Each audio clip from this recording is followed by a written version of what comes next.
The secret to ending all struggles is to end the one who struggles. We do not recognize that we place these burdens upon ourselves, that our struggle is of our own creation, and it does not have to be this way. It's like in the fall of man from the Garden of Eden, Adam and Eve, who ate the fruit of the knowledge of good and evil, and then were doomed to a life of slavery, hard labor, struggle, misery. Why is this? It is because when we are in union with God, with all things, when we live in unity, there is no suffering. But when we live in separation, we recognize our vulnerability. We realize that we can be hurt, we can be killed, and that we have to prepare for the future. You see, before, all of the burdens were on God, but once we became individuals, the burden falls upon us. And the burden of life is often too much to bear. But there is no burden that God cannot bear, which is why I say, give your burdens to God. You do not have to live a life in which everything is up to you to figure out.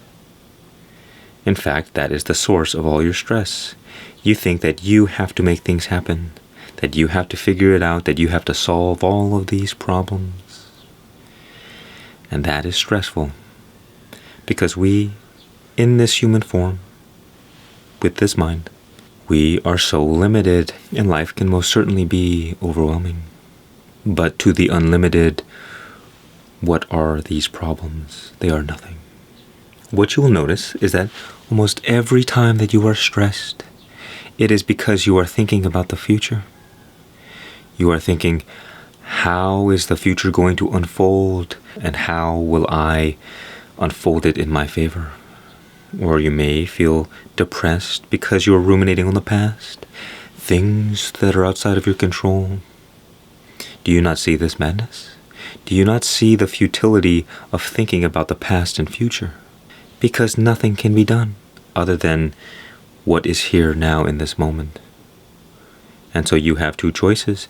You either change in this moment, go do something else, go create a better future right now, or you let go and accept reality as it is, because nothing can be done outside of this moment.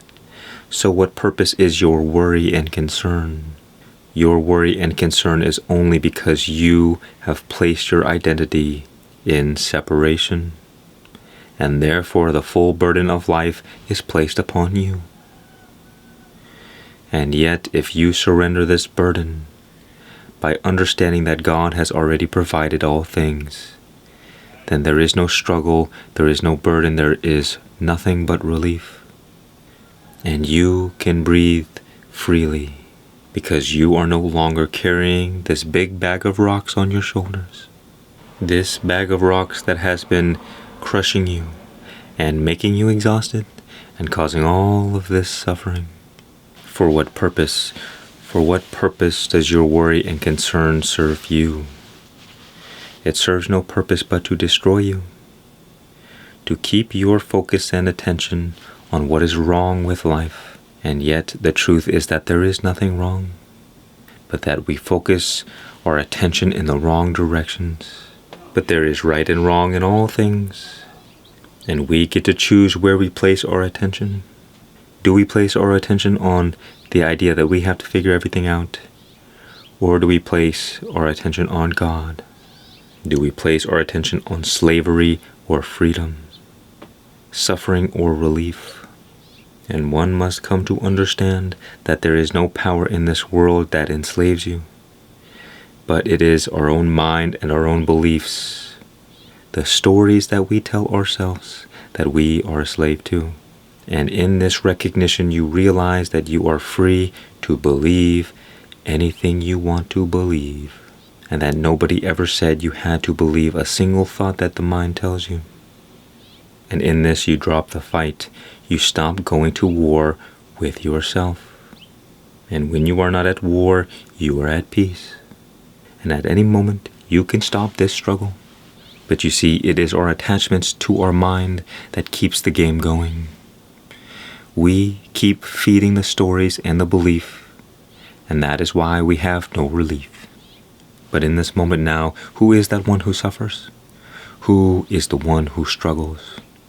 And so you see, the way to end all suffering is to see through the illusion of that which suffers. Because in your awareness of the one who suffers, you automatically create space and separation from that one. Because whatever you observe, you must be separate from that. And in this space you create through your awareness, through your observation, that is your safe space. And only when your attention, your awareness gets pulled back into mind identification with thoughts, with experiences, does all of your peace get taken away. Because the mind is always changing, because the world is always throwing things at you. And you will feel like you are being pulled all over the place. And that is not always fun. But when you remain as awareness, the true nature of what you are, there is freedom. Freedom from suffering.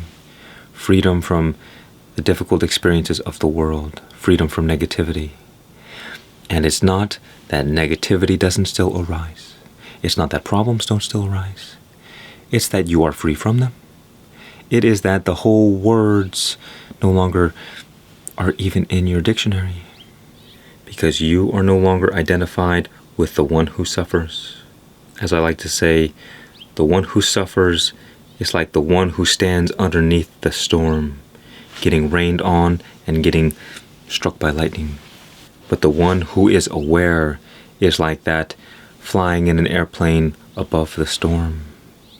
It is the same storm, but two completely different experiences. One, there is great suffering, and the other, there is great freedom. One, there is great burdens, and one, there is great relief. And you have this power right now. Let me ask you, does it take any effort to let go? But most certainly it takes a lot of effort to keep holding on. So you see, the mind is prideful. It wants power and control. And so long as it remains strong, it will continue to feed these attachments, this identity, because our mind is what allows us to have a separate self, a sense of individuality. And so the more we are in mind, the more we are in separation, and therefore in illusion. Because the truth is that we are all one.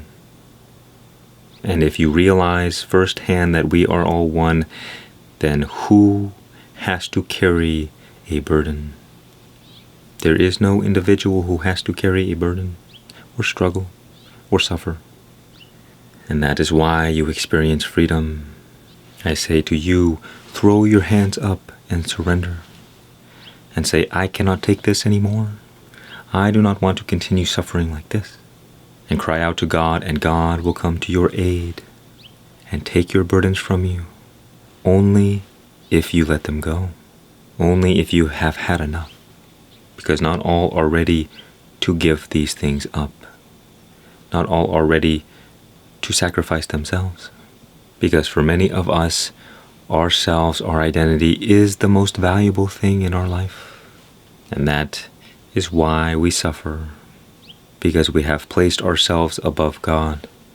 We say, I am responsible. I need to provide. I need to figure everything out. And so, like a rebellious child, you have decided to do things your own way and have cut yourself off from the blessings of God. But at any moment, you can stop and say, God, I would prefer you to handle things from now on. As I like to say, if God doesn't do it, it just won't get done, because I'm not doing it. And I have no shame or guilt in saying so. Is this not the most logical thing? If you do not believe in God, well, then none of this matters. But if you believe in God, then what madness is this to place these burdens upon ourselves and say, I have to figure everything out. It is a simple realization to see that you have to figure nothing out, that the path is revealed to you as you walk it, and that you do not have to think about this very much. In fact, the more you think, the worse things get, because the more thinking, the more mind, the more separation, the more illusion, the more we are cut off from truth, and the more we suffer. Because those who live in unconsciousness live in darkness, and in darkness, that is the domain of the demons. That is the world in which they rule, and so you will be a slave to their world. And it does not matter if you are evil or if you are a good person. If you allow the fear in, it will destroy you. If you place unnecessary burdens upon yourself, they will crush you. There is great indifference in this world, that it does not matter if a saint or a sinner is underneath a falling rock, it will crush them both equally the same. And so do not betray the law. The law that says the water that gets in the boat is the water that sinks it. And so it doesn't matter what happens around you. If you do not let the negativity in, it cannot destroy you. But you see, fear only exists in the presence of the individual, and no fear can exist in the presence of God. So give up the one who struggles, give up the one who is afraid. Most of us just need to realize that this is an option, because we have lived our whole lives in the mind-identified state that we just couldn't imagine it being any other way. But you do not have to live life as a person. You don't even need to live life identified as a human being. Because if you close your eyes right now and try to find the person you believe yourself to be, try to find yourself without moving your hands. Try to find yourself as a man or a woman. Try to find yourself as a human being. Try to find yourself as an individual.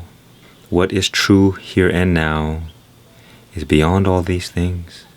We just have never looked. We just have assumed our identities.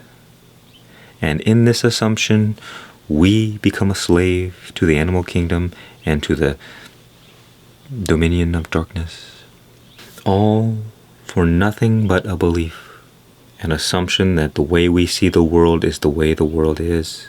Because think about it, in your waking state, everything that exists seems to be separate from you.